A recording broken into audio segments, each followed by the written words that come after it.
So how many times have you been screwed at a job by a coworker, by a boss, or been lied to, misled about the job, and they tell you one story when you get hired and then change the narrative when you get into the job? Let's talk about this in this video.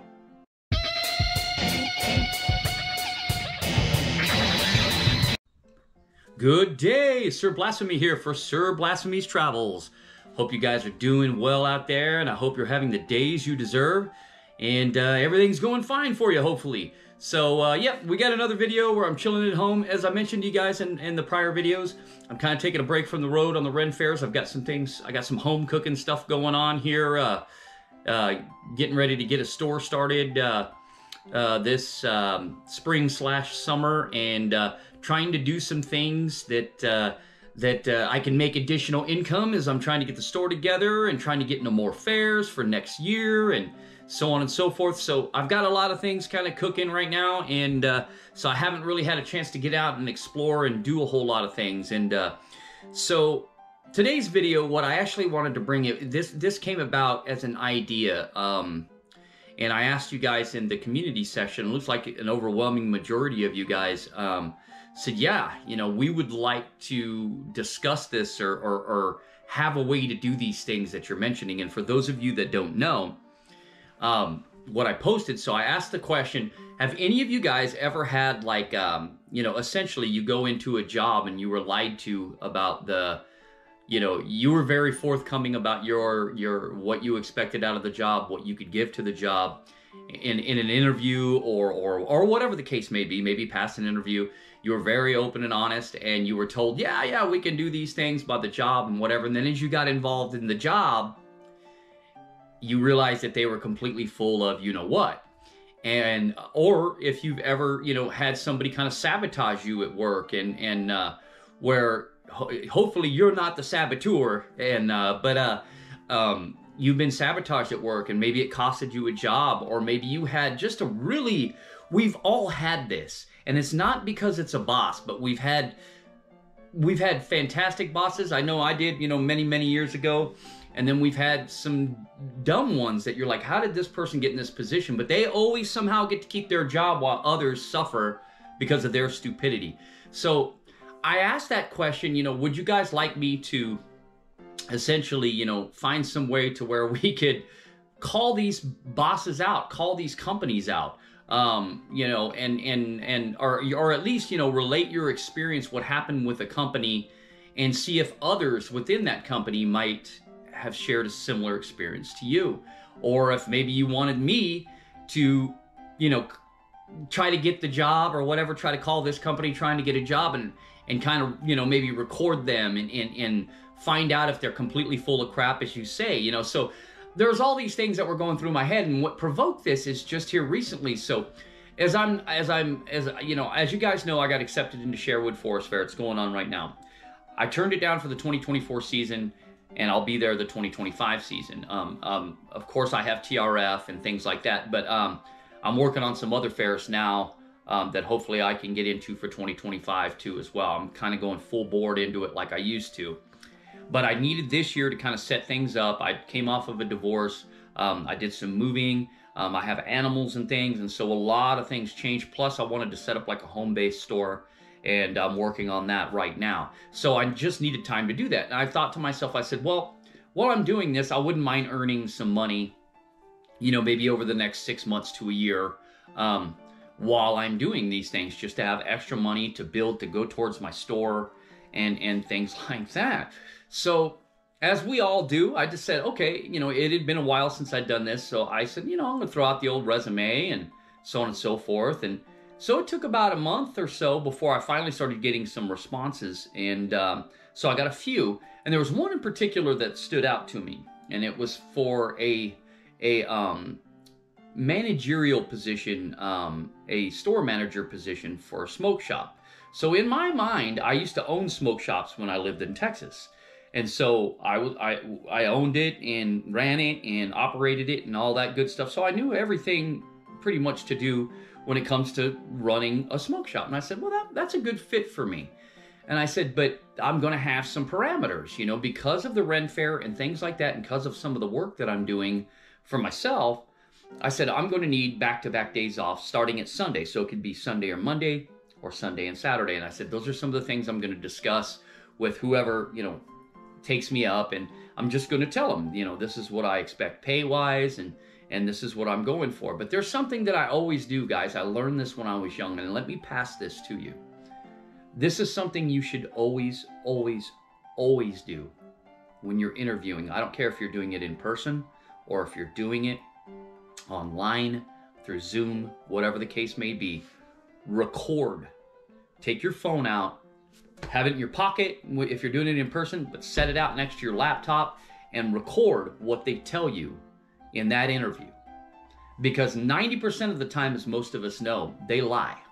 Most employers lie. They will tell you, oh, to get you into the position, they think, oh, well, once I get this person into this position, they'll have no choice but to listen to me, or they'll get their butt canned, right? So they'll tell you, oh yeah, we're the greatest organization ever, and we're doing all these things, and yeah, absolutely, you can have these days off. Or, they don't give you the option. Some might give you the option where they go, well, we don't know if we can do that. Maybe that's something we can discuss. Those are the open and honest ones that'll be forthright, but most companies aren't. They try to lure you in, and then they change the rules up on you. And that could be whether you tell them what your availability is, or whether, what days off you absolutely have to have, or what obligations you have coming up that you maybe need time off for before you even get hired, just to let, whatever the case may be. And they might be like, yeah, that's no problem, just let us know, blah, blah, blah, blah, blah. All that crap that these modern employees tell you nowadays. So record. If I had to give any advice, I record every single interview I've ever done since, where I have to work from somebody. I haven't had to work for somebody in a while, but I'm just saying that because I work for myself. But in the past, I said, I need to be able to record. And when phones really came up, I started recording everything, and I would capture people. I got raises because I was promised something, and then they tried not to give me the raise. And this is many, many years ago. And then I just played the phone back, and I said, listen, here's what you said. You said after 90 days that I was going to get this raise, and here's you saying it. So I expect it. You even told me the amount. So are we doing this or not? And then you kind of corner them, because then they have to honor their word. It's like having a third-party witness to it. And so anyway, I recommend that. So anyway. So I said, okay, and I had a few bites, and I did a few interviews doing a couple of different things. And this one stood out, this store manager for this smoke shop in Phoenix, Arizona. So I said, okay, I did the interview. I hit record. Nothing special on that. It was just kind of, they were finding out about me, but I did tell them, hey, I would need, in this job, when they asked me, is there anything, that you need to tell us, any recommendations about yourself, whatever. And I said, well, I would need back-to-back days off starting at Sunday. I said, I absolutely have to have Sundays off. And I said, so whether that's Sunday or Monday or Saturday and Sunday. I said, I prefer Saturday and Sunday, but I understand it's retail. You don't get Saturdays really off in retail. I said, but, if we have enough employees, I might drift to that day. And because I have a Renaissance Fair business, I was very forthright, upcoming, said, I have another business. That's my main source of income. You guys are supplementary. And so, oh yeah, okay, cool. So I recorded that, but that was just with the interviewer. Well then, so this owner comes in. So this guy's like some big rig doctor in Phoenix, Arizona, right? And so he owns, he's got more money than he does common sense, which is the case for most business owners that are, big time. It seems like the more money you have, the dumber you are. It's the strangest thing. So this guy, I should have known from the beginning that something was off. I should have known. I've seen it. The red flags went off in my mind, but I said, well, until I, understand a little bit more, I'll push this aside. And so I get into the interview. I tell him I'm upcoming. I said, this is what I wanted for pay. And he was okay for the pay. I said, this is what I have to have. I said, I have to have 2 days off that are back to back. I said, without question, I said, don't worry about hiring me. It's a good thing when you make your own income that you have the luxury to ask for those things. And that's another thing you should always do in interviews anyway. You should always ask for your money up front, because that's going to be the biggest raise you ever get, probably for years and years and years with a company. So don't be afraid to give your terms up front. So you can make a good decision about that company, and they can make a good decision about you. Ask for that money up front. Ask for your terms. Do that. So anyway, so I tell him that, and I go, I'm going to need back-to-back days off. I was very clear. And I remember him telling me, he goes, he didn't say Sir Blasphemy, but he goes, Sir Blasphemy, Mike, which is my name, but Mike, he goes, we're gonna, you're running the store. You set your own schedule. If you need those days, then that's what you take. I'm going to leave that up to you. He said, all I want is results from this store. He said, I had a part owner that was overseeing this particular store. We have 2 right now. And he neglects this one store, and I just need a body in there that represents me, that has some experience in this, because we know nothing about it at all. And he goes, we need to, have somebody in there that can oversee it and turn the sales around and get stock in there and blah, blah, blah, blah, blah. And I said, well, that's easy. I told him, I said, no problem. I said, well, as long as we're okay on pay and days off and things like that, I said, I'm fine with it. So he made the offer, and I took it over a couple of other kind of better offers. He gave me the incentive of, well, we're going to open 10 stores in 6 months. This guy wasn't full of crud either. He had the money to do it. He bought buildings and stuff. So I knew he was for real about wanting to open like 10 smoke shops in 6 months. I just didn't know how chaotic and unorganized they were going to be. And I was only there a short time. Excuse me, a short time.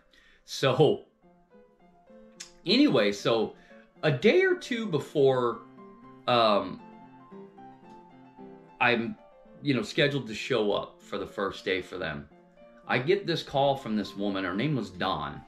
And I get this call, and she gets on the phone, and I could immediately already tell. I've already dealt with people like this. And I remember I was thinking to myself, I was like, this is why I don't like to work for people right here. It's already starting. And this Dawn lady, she made it sound like she was some big rig with the company, some executive. And, she says, I'm in charge of the HVAC division of one of his companies, which is, they did like, air conditioning work and stuff like that. He owned an air conditioning company. She said, excuse me. She said, I'm in charge of that. I oversee it, blah, blah, blah, blah. So I took her at her word. So she starts talking to me. And she starts going, well, just to let you know, Mike, this store's in probably one of the worst parts of town in Phoenix. And I was like, oh boy, okay. And I was like, but that didn't bother me. And she's like, there's a lot of drug activity and things like that happen around that store. And there's a lot of homeless people, and they're constantly having to chase people off and so on and so forth. And I was like, okay. But then she got to the nuts and bolts, and she says, well, the other guy that on just the smoke shop division of things, on just that area, was a partner with the doctor that, you spoke with, the owner. I don't want to give out his name. And I said, okay. He said, well, he neglected these stores, but there's more to it. Right now, they're in a legal battle for who has the stores and who should buy out this and who should do this. And I was going, wow. And she just rattled on to me for 2 or 3 hours about, what the heck was going on, with this store. And I was getting the impression that this lady was trying to get me off of taking the job. But then she would tell me all this bad stuff and why I shouldn't take the job. And then she'd go, oh, no, I'm not trying to chase you off the job or anything. And I was like, this is a weird call. Like, I don't know this person, and this person from this company calls me and talks to me for almost 3 hours and just spits out nothing but drama.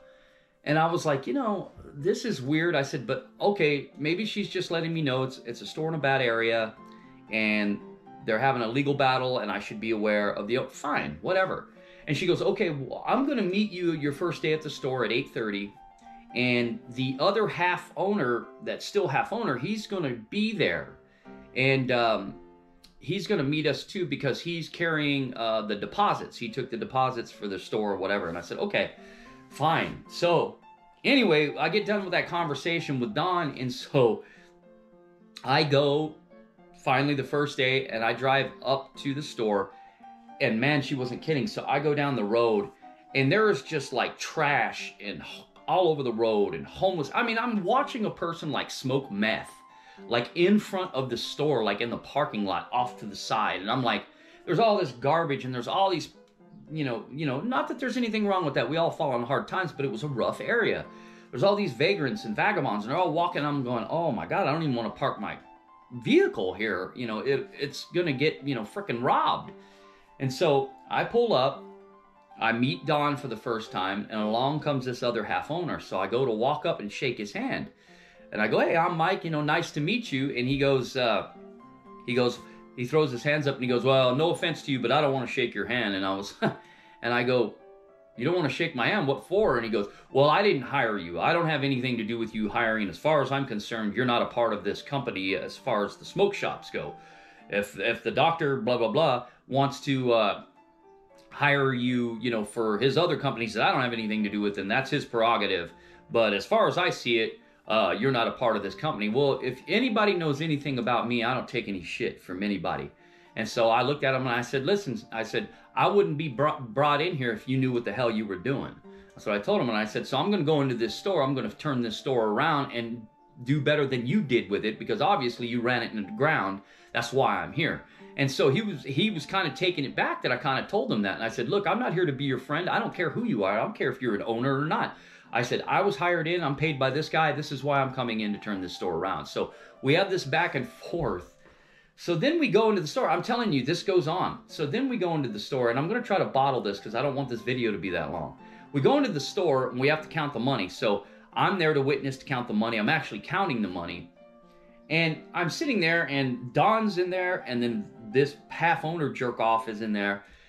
And I'm counting the money and all this stuff, and I'm supposed to count 10 bags because this idiot, for some reason, was leaving $1,500 for cash drawers. So then the people who wouldn't even count the cash drawer, the employees, would then dump it at the end of the night and then just grab a new bag out of the safe. He's letting regular employees just reach in and grab, all this money and have access to the safe, reach in and fill up their drawer instead of using the same till, which if anybody's in retail, that's like common sense. The least amount of money you have in the store, the better, right?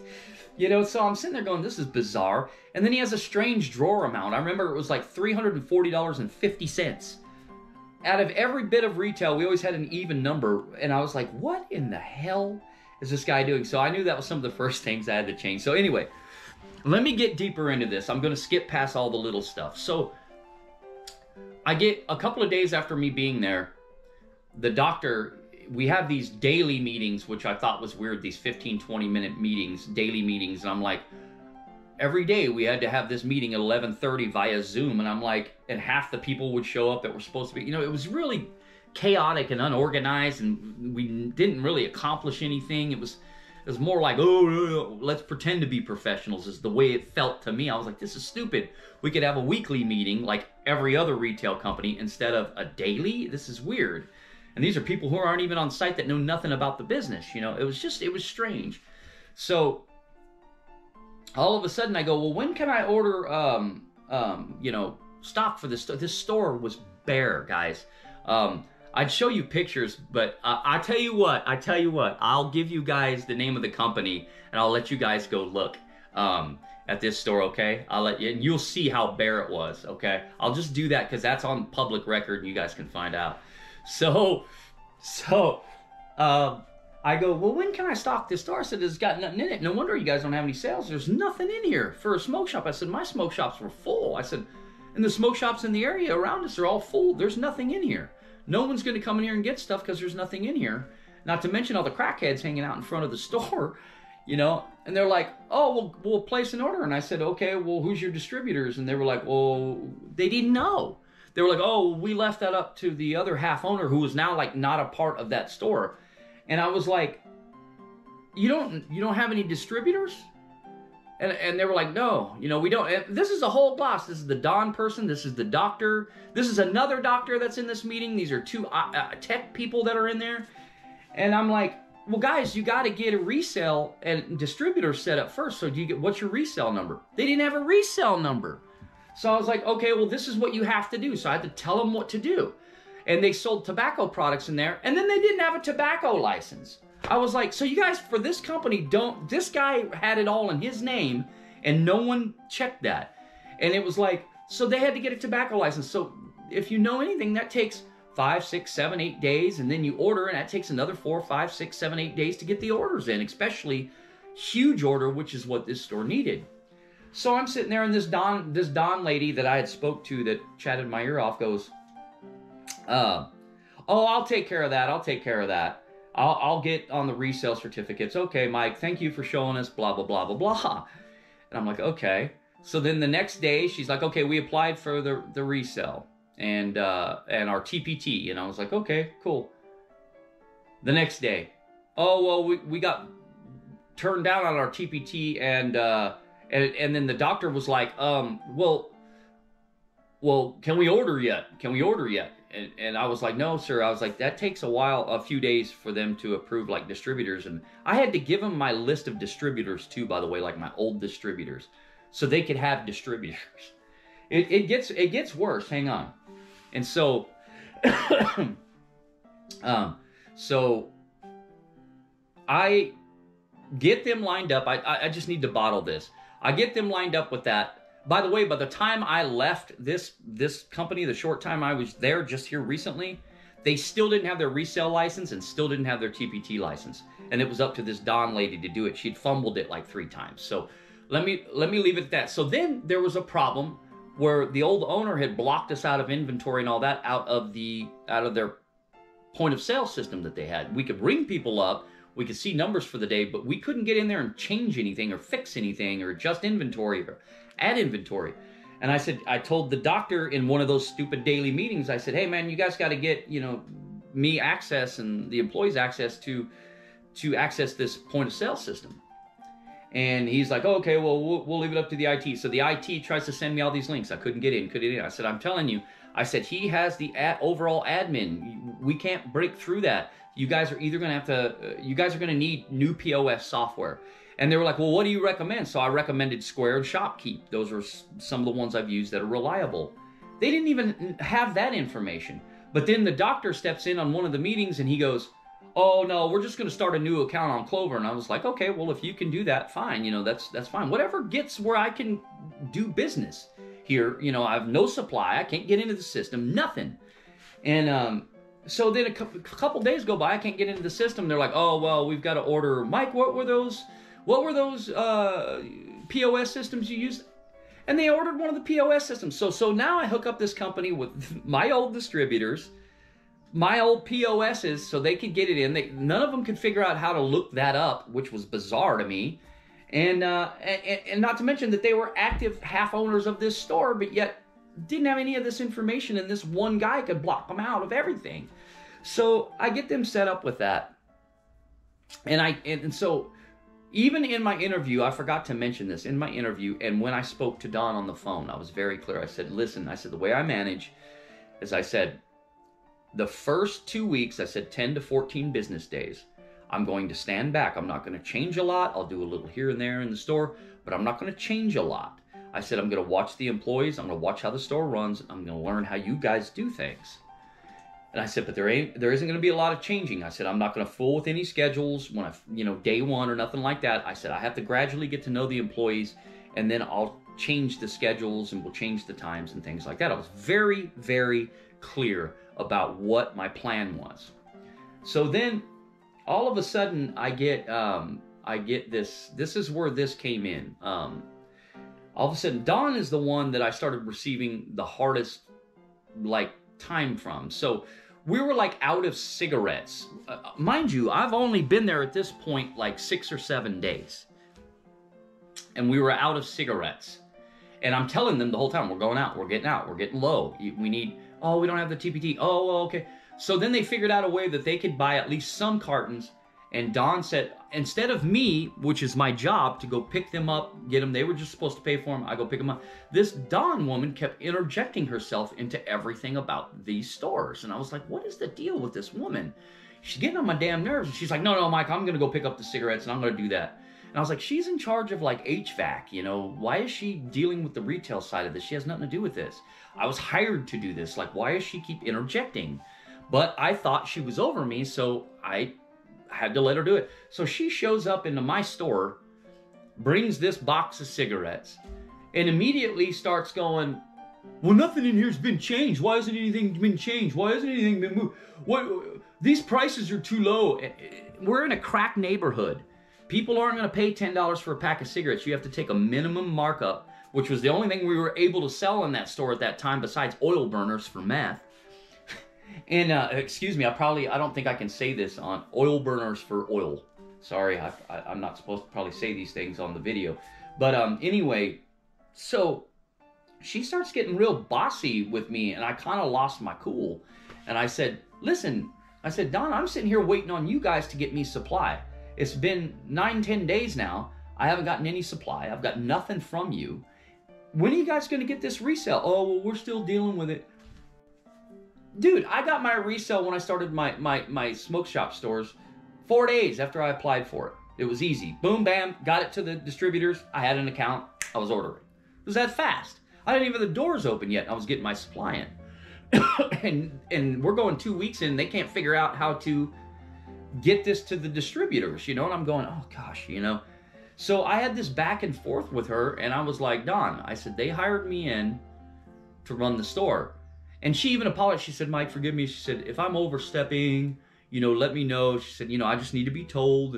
And I said, well, you overstepped a little bit. I said, you're telling us, you know, you're telling me how to price things. I said, I told you when I got into this store that it'd be a couple of weeks before I got this thing figured out. And she was like, so she goes, yeah, you did, and so on and so forth. So anyway, so I have this back and forth with her, but it left me a little unsettled. And we had this chat board in, I think it's called Viber. We had this chat board where we communicated, where it was just the managerial portion, and you could contact the doctor. And I posted in there, I said, guys, what is my role here? I said, I was very clear in my interview about what I was going to do here. And I said, and I just had Dawn in the store, and she's kind of telling me what to do in the store. And I said, she runs HVAC. And she doesn't have anything to do with the store. I was told that this was my ball game. What are we doing here? And so then I get a reply from one of the other doctors that's, you know, part of the executive team. The other doctor called it, the owner. And he goes, Mike, you run day to day. Yes, that's correct. You're supposed to do this. That's correct. Blah, blah, blah, blah. I said, okay, fine. So I thought it was understood. Then all of a sudden, the owner doctor asked me to run to the other smoke shop to do an audit. And I said, I'd gladly do it. Well, then all of a sudden, Dawn in this chat chimes in and says, Mike, please don't go do the audit yet. And I said, okay, like, what's going on? Is she in charge over the owner? What's going on here? And all of a sudden, she's like, I'm going to do the audit. So again, she interjects herself into what it is I'm supposed to be doing. And I'm like, okay, all right, fine, go do it. And so, which would have put me in a hostile situation anyway, because that's where the other owner that they're battling over this store was at. So I know that they wouldn't have welcomed my presence. So I was a little bit relieved, but at the same time, that was part of my job. And yet this Don person interfered. So I just kind of let it roll, and I let the weekend come up, and I get this call from one of the IT executives. And she says, Mike, she said, I want to let you know, that you're doing everything right. I noticed a little back and forth that you had and some of the confusion that you had with Dawn. They go, this is an ongoing problem with her. She's just a secretary. She doesn't run anything. And I was like, oh, well, this woman was wanting me to send her reports and all this shit. And I'm going, well, wait, she's just a secretary. Well, hell, she's on the same level as my employees. What the hell is she wanting me to report things to her for? So it was real bizarre. You know, there was more things that Donna did, you know, while she was in the store. Like, why isn't this sign out? Why isn't this over here? You know, just all this stupid stuff that she didn't know anything about. And then in the same breath, she would say to me, Mike, I don't know anything about retail. You know a lot about it. I don't. You know, so sometimes you have to correct me. And I'm like, yeah, then shut up. Don't say anything. Just come in here. Let me do my thing. Don't offer me advice because your advice is piss poor.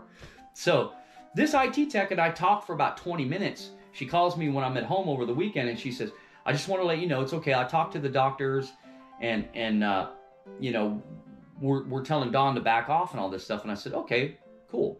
So I drive up there on a Monday, drive to work into the Badlands. And while we're at this store, just the 2 weeks I'm at this store, there was a murder in the parking lot, and then a murder a block down. I had to sweep up like, you know, tinfoil, you know what I mean? I had to do all of that out in front of there. We had to run out people all the time because they were over here in this corner next to the store, you know, doing their thing.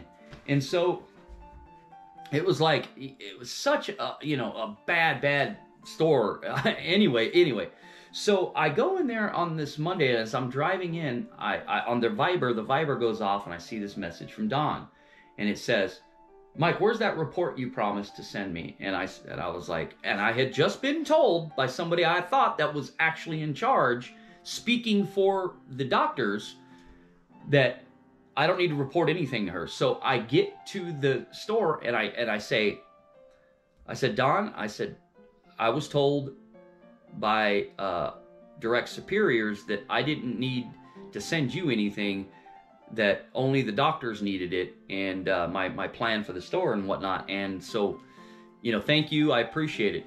And then all of a sudden I get this message from the owner, and he goes, we're all your direct superiors. And I'm going, so you want me to report to this secretary who doesn't know anything about the retail business, who openly admits it, you all admit you hired me in here to do this, and now you've got this secretary meddling with my job.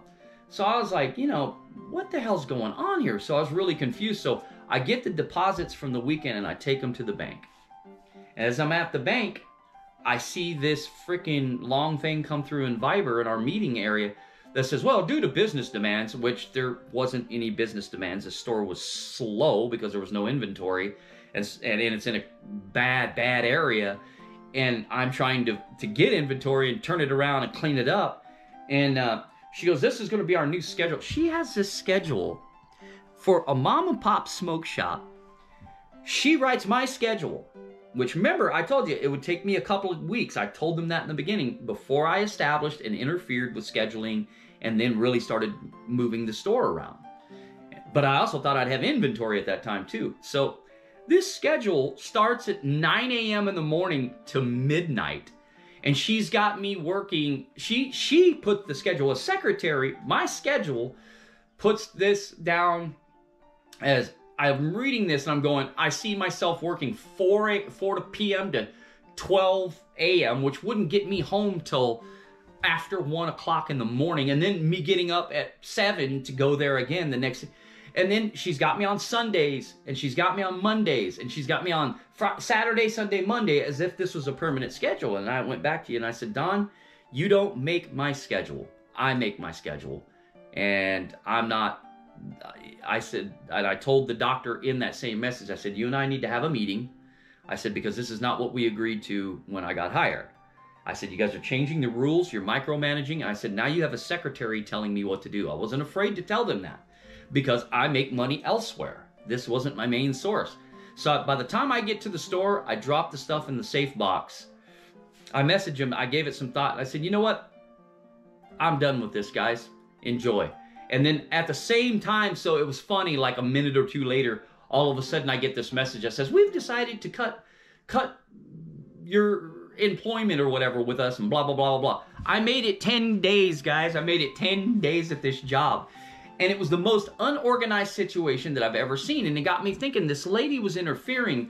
And I can remember way back in the day when I'd be in charge of something, you'd have some nobody in the company at the time coming in and changing up your program all the time. They would do it to others too. And this lady was doing that.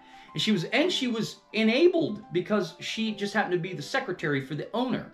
And so she was doing things that he didn't know about and that he knew about. He wasn't getting the full story. So I was like, you know, this is too much of a headache already. It's disorganized. They had nothing set up. They have this store. They didn't even have any resale license, no distributors, no TPT license, no working POS system. It was crazy. And I was like, they had to get all of that information from me. What do I want to do with this anymore? It's so unorganized. They had known nothing. That was obvious. They knew nothing about retail. And so, you know, I got me thinking, guys, and that's why I posted that message. I said, you know, that was an incredible waste of time. Luckily, I got home, and another position that I was offered that paid me a little bit more, I took, and that's what I'm doing right now. But so it got me thinking, how many times out there, guys, have you been promised something at work? Or how many times have you had somebody meddle in your job? Maybe you were in a management position, and maybe you had somebody else that was, there's always somebody trying to bite at your heels to try to take your power, right? And they meddle, they're a brown noser or whatever. How many times has that happened to you? I want to hear your story. I want to hear your story down in the comments. Just tell me about it. I would love to like speak with you about it. And so here's what I'm thinking. I'm at 500 subscribers, guys. At 500 subscribers, I'm able to then do a subscription for this channel where I can do videos that aren't on my main videos that if you're subscribed to me, you can do. And I think in those videos, we can do, you know, a little bit more edgy things where maybe we can dive a little deeper into things like this. Because I know that we've all been shafted by a job or by someone in a job. We've all had it happen. We all wake up with that terrible feeling in our stomach going, dude, I have to go report to this job. And nothing in you wants to go. We've all been there. And these jobs, instead of in this day and age, we're not doing things in the 1950s anymore, where you got somebody, you know, pounding an iron fist. You do what I say or you make no money. You know, we've got options these days. These companies need to quit lying when they interview. They need to quit lying while they're there. And then, by God, if you lie to take a day off or something like that, they're down your throat. But they don't have anything, they're not held accountable in any way for lying to you about a pay raise or lying to you. How many times were you told, yeah, you know, in 6 months or in a year or in 3 months, yes, we're going to have an evaluation of you and we'll give you, you know, a raise, we'll see. And all of a sudden the 3 months comes up and then 3 months goes to 6 and you're asking about it and then a year and you've gotten nothing. How many times were you promised that in an interview and not gotten it? That's why you record the interviews and play it back for them. I always recommend that. But anyway, so that was my experience that I just had. And it reminded me why I don't work for people. That's exactly why. Because in this day, that's still what they do. They get you in there. They think they can trap you because some of us may not have any more options. And then they browbeat you to death. And I'm sorry, guys, if you get somewhere and you take a job somewhere and that start looking for another job immediately. Just start. Take your time, work that job until you find another one and get the hell out of there and don't give them any fucking notice. Don't give them any notice. Never give 2-week notice. That's the biggest lie. Any managerial place will do that. You know why you give a 2-week notice? So they can get rid of you within those 2 weeks. How many times have you given a 2-week notice and actually been allowed to work the full 2 weeks? Think about it. So anyway, some of us do, but it doesn't happen very often. But anyway, that's my rant video, guys. I had to talk about this, and I made this to give you my example so I could hear about yours. Please, I don't care how long it is in the comments. I want to read it. I want to hear about it. I want to hear about what work experiences you had that you got screwed on. And then when I get to 500 subscribers, I'm going to start a subscription on this channel. And we are going to go into depths, and I may even apply for those particular jobs that you're talking about so I can speak to those people and then record those things and see if that's the same thing that they told you. I might confront them about their lies. I might do all kinds of stuff on my subscription portion of my YouTube, whether that's, what is that, Pantheon or whatever. And so, yeah, so that's after 500 subscribers. If you guys like the way that sounds, then please like, subscribe. I won't be doing this kind of dramatic stuff on this. It's all about the Ren fairs and doing neat things and going out and seeing neat stuff. That's what this channel's about. But every once in a while, you guys might get this. So please like, subscribe, comment. I always comment back 100% of the time. Tickle that bell for future notifications. I'm sorry this video went longer than I wanted it to, but I wanted to tell you guys about this because it was crazy. And I know you guys have crazy stories out there, and I want to hear them. Tell me about them. I don't care how long it is in the comments section. Just talk about it. Get it out. Because we've all been shafted. So I want to know. So anyway, guys. So thank you guys so much for watching. More action videos are coming up. I'm going to head out to the Arizona Renaissance Festival here again. And so we'll get some more action videos. But thank you guys for listening. Again, comment on this video. I want to know your stories. I got to hear it. Maybe we can develop a rapport between us to where we can set something up to where we can confront that company. But anyway, the name of the company that I wanted to share this at the end, the name of the company, they changed it while I was there because I told them they had the rebrand. So the original name of it, and you can still look up what the store looks like online. Just type in Empire Smoke and Vape in Phoenix, Arizona, okay? Look that up, but you can also look up Bellagio Smoke and Vape. That's what I told them to rebrand. That was my idea, by the way. When you see it, you'll see it was much better than what they had before. So Bellagio Smoke and Vape is the name now, but I think you can still look it up on Google as Empire Smoke and Vape. That's where I was at for about 10, 11 days, and couldn't do it. They lost their minds, but check it out. So anyway, thanks guys. I appreciate you for watching, and until next time, Sir Blasphemy out.